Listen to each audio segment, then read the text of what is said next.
Mouthing off to Fox Sports' Erin Andrews following the Seahawks' incredible victory over the 49ers on Sunday to take the NFC title. The game ended with this, a play for the ages that put Sherman's team in the Super Bowl. But the icing on the cake was surely this, Sherman blasting the 49ers' Michael Crabtree moments after victory.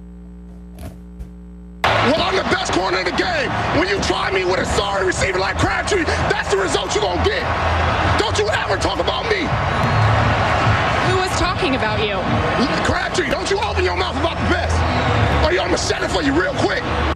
Sherman went on to apologise, and tonight he talks exclusively to CNN's Rachel Nichols, who joins me now. Rachel, before we get to your interview, which is a great coup for you and for CNN, what was your reaction when you were watching it live to what he did? Well, actually, we hear things like that all of the time, so I was a bit surprised at the reaction that mushroomed out from what Richard Sherman said. And here's what's fascinating about Richard Sherman. He is definitely one of the brashest, most outspoken guys in the NFL, but he's also one of the smartest players in the NFL. This is a guy who graduated from Stanford while he was playing and even started on his master's while he was there playing football. So not a surprise that while this was a very emotional moment, when he sat down to talk to me, he was very reasonable and thoughtful. Take a listen. There was the moment on the field when you made the play. There's the choke sign. There's the interview on the field post-game. Then there's the press conference interview. What do you regret about all that? What do you not regret about all of that? Well, there isn't much about it I regret. You know, mostly I regret the storm afterwards. The way it was covered, the way it was perceived, and the attention that it took away from the fantastic performances from my teammates, you know. And that's the only part of it I regret, you know, the way it's covered. You know, it is what it is. What I said is what I said. I don't say I probably shouldn't have attacked another person. You know, I don't mean to attack him, and that was mature, and I probably shouldn't have done that. I regret doing that, but I just felt like my teammates deserved better, and I have to apologize to them, and I have. Your brother has said that Michael Crabtree was rude to you at an event this past summer, a charity event, that he shunned you, he wouldn't talk to you, and that you said at the time, all right, I'm going to show him on the field. Is that the background of all of this? Yeah, that's the short version. Is that the clean version? We're going to keep it clean. All right. And I don't. Did it get nastier than that? We're going to keep it clean. Okay. I said I would keep it on the field. You know, I would show you on the field, and that's always been my thing. Everybody's like, oh man, these guys push you in the face, you're doing this, doing that.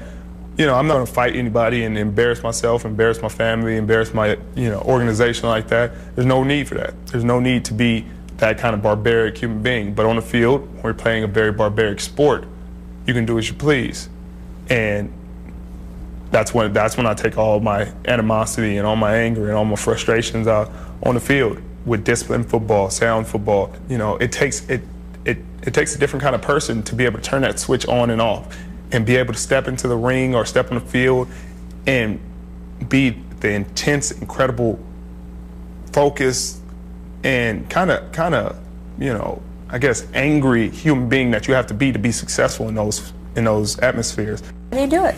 You have to have that switch. You take it off. You treat them totally different, and that's why sometimes it crashes and doesn't go all so well, because if you catch me in the moment on the field when I'm still in that zone, when I'm still as competitive as I can be, and I'm trying to be in the place where I have to be to do everything I can to be successful on the football field and help my team win, then it's not going to come out as articulate, as smart, as charismatic, because on the field I'm not all those things. I'm everything I need to be a winner. You know, we've seen this. We've seen Deion Sanders and Terrell Owens and Bart Scott, and you can go much further back, Michael Jordan, Muhammad Ali. We've seen guys get excited in the moment, make big pronouncements. What interested me so much about what happened to you was the reaction afterward, the way it mushroomed, and the fact that race so quickly became involved. Yeah, it was really mind-boggling. It was kind of, It's kind of sad that the way the world reacted, you know, I can't say the world, I don't want to generalize people like that because there are a lot of great people who didn't react that way. But for the people who did react that way and throw the racial slurs and things like that out there, it's really sad, especially that close to Martin Luther King Day. You're not judging a guy. I'm not out there beating on people or committing crimes or getting arrested or doing anything. I'm playing a football game at a high level and I got excited. But what I did was within the lines of a football field. What they did was an actual reality. They showed their true character. Those were real comments, not in a moment, not in a, you know, they had time to think about it. They were sitting at a computer and they expressed themselves in a true way. And I thought society had moved past that. You know, it's interesting, this backlash against Sherman, the racial aspect, what's so striking to me, because you had people tweeting him, reaching out to him over email, text message, basically using monkeys, bananas, and a lot of language I can't say on television. And then you had even more veiled criticism, calling him a thug. Certainly you could make the case that he was a bad sport in that moment, but thug seems to be an underlying way to bring it back to race, and something that Sherman is not only offended by, but he told me he was surprised by. Well, here's the thing, Rachel, I don't even think he was a bad sport. I mean, I'm a passionate soccer fan, cricket fan, you know, I love a lot of American sports, and I watched it live. Let's watch it again, because we just had the charming, nice, calm version of Mr. Sherman. Let's watch the rant over again, and I'll say what I want to say about it. Well, I'm the best corner in the game. When you try me with a sorry receiver like Crabtree, that's the result you're going to get. Don't you ever talk about me. Who was talking about you? Crabtree, don't you open your mouth about the best, or I'm going to shut it for you real quick. You see, I absolutely love that. I love the passion, the drive, the total commitment, but I love it in the context of what he just said to you, which is, when I'm on a football field, that is what I have to be to win. When he's off the football field with you, lovely guy. But I would, if I was a fan of his team, and they're in the Super Bowl for a reason, because of winners like him.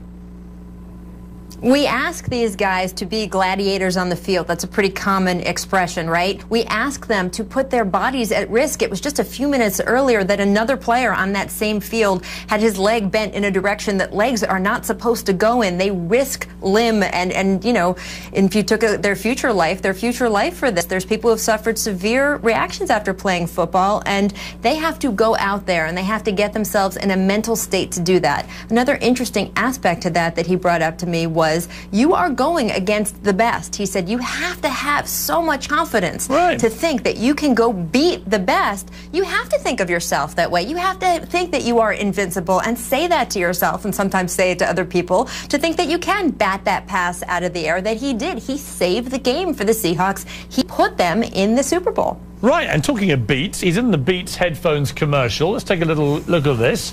This is quite entertaining, actually.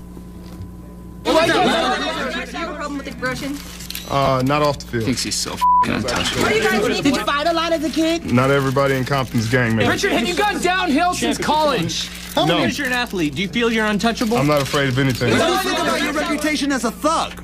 I'll be honest with you, Rachel, I didn't know a lot about Mr. Sherman before I was watching live when all this happened. I now know a lot about him, and I rather like what I know about this guy. He seems to me to be a good family guy, he's a good community guy, does a lot of work for charity, and yet on the football field, he wants to crush his opponents and win. And that's what it's about, isn't it?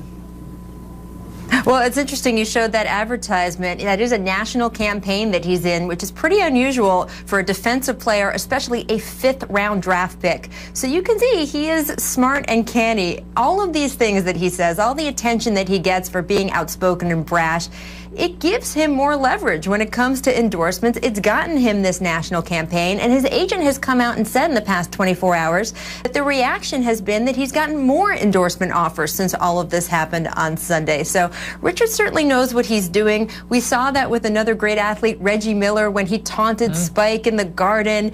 They know where to pick their spots, and certainly Richard knows where to pick his spots with this one. Well, if he's watching, Richard Sherman, I salute you, sir. Long may you continue. I'm going to be rooting for you in the Super Bowl purely because of the passion you show for your game. I like that. It's a terrific interview, Rachel. A lot more in it will be appearing on Friday in your show Unguarded at 10:30 p.m. p.m. Eastern Time. Rachel, thank you very much indeed for that. A great scoop by you, and I'm thrilled to have it on our show because I like that guy. Thanks.